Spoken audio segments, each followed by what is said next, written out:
sekali bisa berjumpa dengan teman-teman semua. Nah, sekarang ini kita ada di podcast Harmalak, podcast PMKP Visip Undip. Nah, nggak afdol nih kalau misalkan kita nggak perkenalan dulu.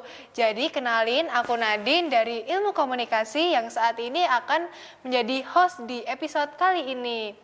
Nah, untuk diskusi pada episode kali ini kita akan membawakan tema pengelolaan waktu antara akademik, organisasi, dan rohani.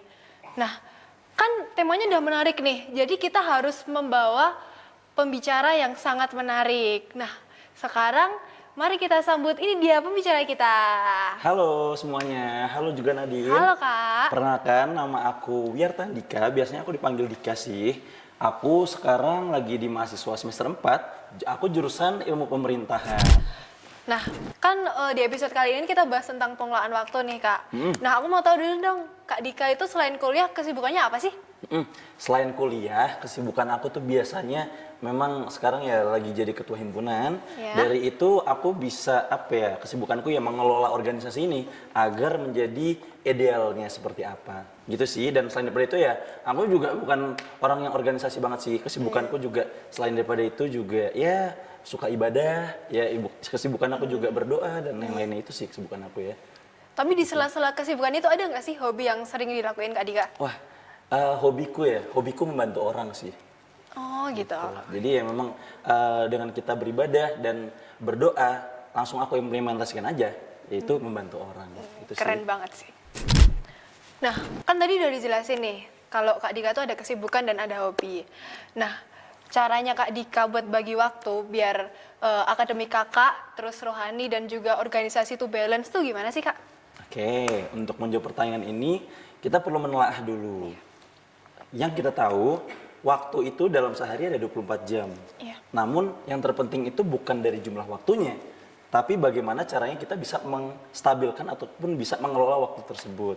Nah, dalam perspektifku, hal yang aku emban itu biasanya aku mengelolanya dalam yang fleksibel, waktu yang fleksibel, ataupun juga aku bisa menaruh jadwal-jadwalku dan aku tulis gitu loh, to-do listnya seperti apa. Hasil aku bisa mengemban semua itu dengan baik. Namun aku ibaratkan skala prioritas ya. Yang paling utama ketika aku dikirim sama orang tuaku ke Undip, aku memprioritaskan tetap akademik gitu loh. Karena akademik lah yang aku prioritaskan pertama kali. Nah, ketika akademik aku sudah bisa mengaturnya dan lain-lainnya, hal itu aku sisihkan waktunya untuk bisa berorganisasi. Jadwal waktu organisasi itu aku sesuaikan lah, jadi yang lebih fleksibel agar memang tidak bisa mengganggu mata kuliah ataupun jadwal akademik aku. Nah, selebihnya adalah jadwal untuk beribadah. Jadwal beribadah ini bukan hanya aku sebagai beban diriku sendiri gitu loh, bahkan malah menjadi nafas semangatku untuk bisa mengemban hari-hari sepanjang hari dengan semangat dan juga dengan tenang. Aku biasanya membaginya tuh ya dengan sela-sela waktu ketika misalkan di pagi hari ataupun ketika di malam hari aku merenung apa yang sudah aku lakukan setiap hari. Apa yang aku sudah lakukan di hari itu seharian dan aku merenungkan dan evaluasinya seperti apa. Pun juga bila mana setiap pagi aku biasanya ya berdoa terhadap Tuhan Yesus. Aku meminta pertolongan kepada Dia. Hari-hari ini semoga diberikan jawaban, ketenangan dan juga kelancaran seperti itu. Alhasil aku melihat ketika memang semuanya ini sudah terjadwal dengan baik, aku bisa melihat diriku ini semakin lebih tenang dan ketika ada permasalahan, aku bisa lebih menanggulanginya ataupun bisa benar-benar mengambil poin ataupun jawaban dengan tepat gitu loh. Karena aku tenang dan aku dibantu oleh pertolongan Tuhan Yesus. Gitu sih. Nah, terus nih Kak, aku mau nanya nih, Kak Dika itu ada nggak sih rutinitas khusus yang dilakukan sama Kak Dika buat jaga keseimbangan nih antara tugas kuliah dan juga beribadah? Oke, rutinitas yang biasanya aku lakukan untuk menjaga stabilitas itu adalah pertama-tama jika bila mana kita bisa menjaga stabilitas, kita harus tenang dulu dari hati gitu. Makanya aku bilang di pertama, aku selalu biasanya renungan pagi dulu dan juga aku renungan malam gitu loh. Aku merenungkan diriku kepada Tuhan Yesus, apa saja sih Tuhan yang bisa kau bantu hari ini? Apa saja sih yang bisa kau tolong? Lalu ketika memang hari itu sudah selesai, biasanya di malam hari biasanya itu aku berdoa sejenak untuk mengevaluasi diriku dan untuk menyeimbangkan itu semua, akademik dan juga ibadah ya tadi ya. Biasanya contoh di PMKP itu ada PU. PU itu setiap hari Jumat ya, setiap hari Jumat siang dan itu aku tetapkan di situ loh. Dan di hari Jumat siang itu aku tetapkan itu tidak boleh ada yang ganggu di Jumat siang itu. Pun juga selain daripada itu hari Minggu. Minggu sore itu biasanya jadwalku untuk beribadah. Maka dari itu segala bentuk organisasi ataupun jadwal lainnya itu biasanya aku sampingkan karena aku di sini sadar bahwasannya aku tidak bisa hidup berkegiatan tanpa Tuhan Yesus. Nah, selama kesibukan kakak ini pernah ngerasa nggak sih kalau Tuhan itu kasih kekuatan buat kakak untuk memanajemen waktu semuanya tuh dengan baik gitu, tanpa keteteran? Oke. Dari pertanyaan ini ya aku bisa melihat dari case-case hidupku ketika aku sedang mengemban suatu tugas, biasanya itu berat dan banyak sekali yang tumpang tindih.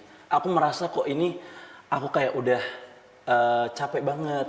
Aku bahkan kadang gimana ya merasa terbebani sekali. Tapi tiba-tiba tuh Tuhan kayak menolong gitu loh. Karena dengan aku sudah berdoa kepada Dia meminta pertolongan, kadang tuh kayak dibantu sama Dia, sama beliau ya, Tuhan Yesus.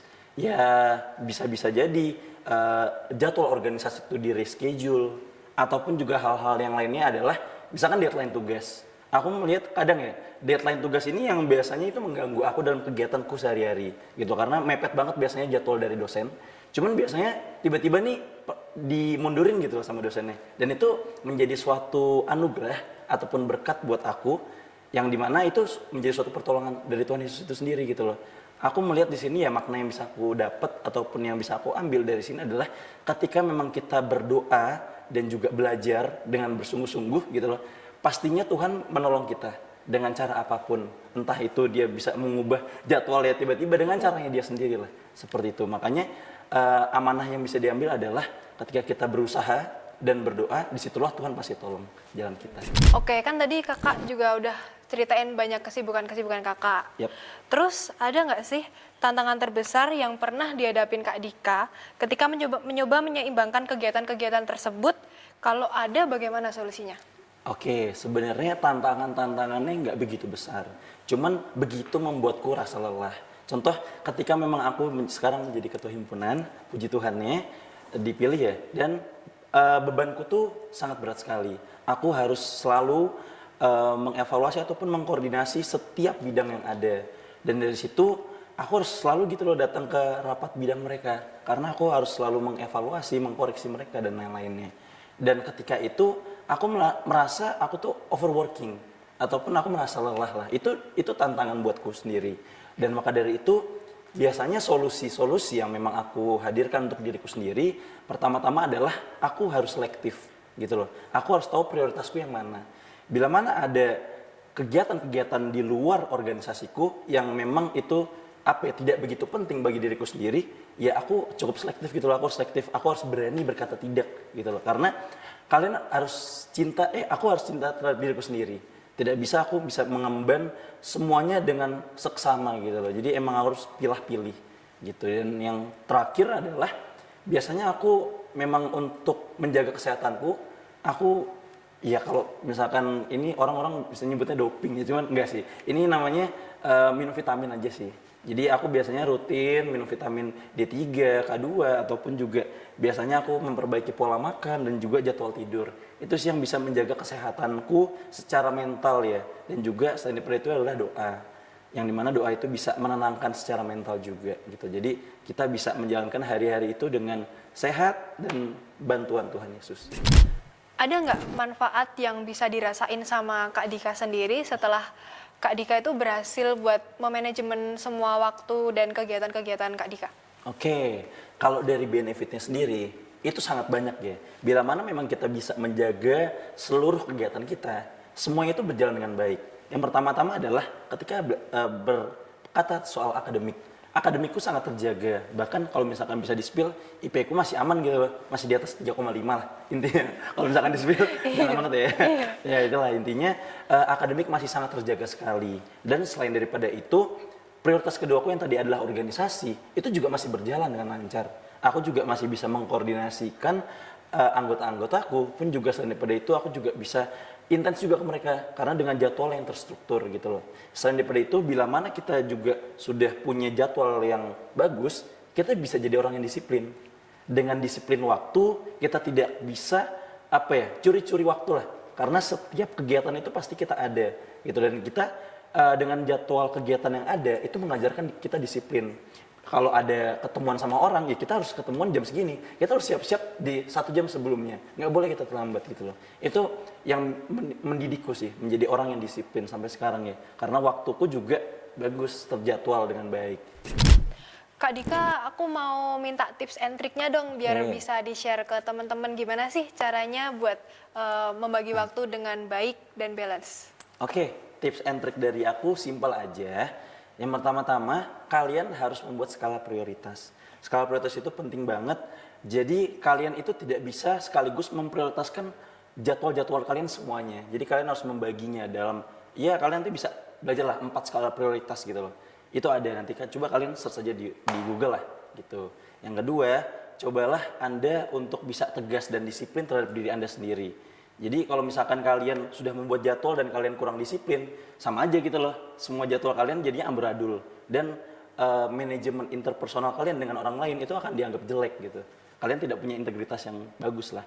Nah selain daripada itu, cobalah menggunakan ya tools-tools yang memang bisa memudahkan kita di keseharian kita. Contohnya adalah Google Calendar gitu kan. Yaitu untuk bisa membuat jadwal kita lebih baik lah. Notion dan lain-lainnya itu banyak gitu. Jadi cobalah menggunakan AI ataupun juga teknologi yang memang dengan digitalisasi sekarang ini. Selain daripada itu adalah jaga kesehatan. Nah, itu yang paling penting karena gini, teman-teman, jaga kesehatan dan memperbaiki diri itu adalah hal yang sangat penting dikarenakan kalau misalkan badan kita nggak sehat, kita sakit-sakitan, gimana kita mau menjalankan seluruh kegiatan yang sudah kita rencanakan, ya kan? Nah itu jadi paling penting sebenarnya adalah jaga kesehatan, itu dengan ya pola makan yang baik, pola tidur yang teratur, pun juga selain daripada itu adalah ya kita harus secara iman, secara kesehatan mental kita dengan hubungan rohani, spiritualitas dengan Tuhan Yesus itu perlu dijaga juga. Jadi agar semuanya ini seimbang. Nah itu tadi yang udah dijelasin sama Kak Dika, terus Kak Dika juga udah bagi tips and tricks buat teman-teman. Jadi semoga teman-teman yang udah nonton ini bisa belajar buat memanajemen waktu dengan balance, dengan bagus. Terus aku juga ngucapin terima kasih banyak buat Kak Dika karena udah membagi waktunya dengan buat datang ke sini untuk menjadi pembicara kita yang di episode pertama ini, perdana banget nih. Perdana banget ini ya. Iya. Semoga viral nih, harus viral ini. Harus 1 juta views. Harus 1 juta views. Oke. Nah, tapi sayang banget nih kita harus menutup perjumpaan kita pada kali ini. Ya. Jadi untuk menutup perjumpaan kita pada kali ini, 1, 2, 3. See you, PMK!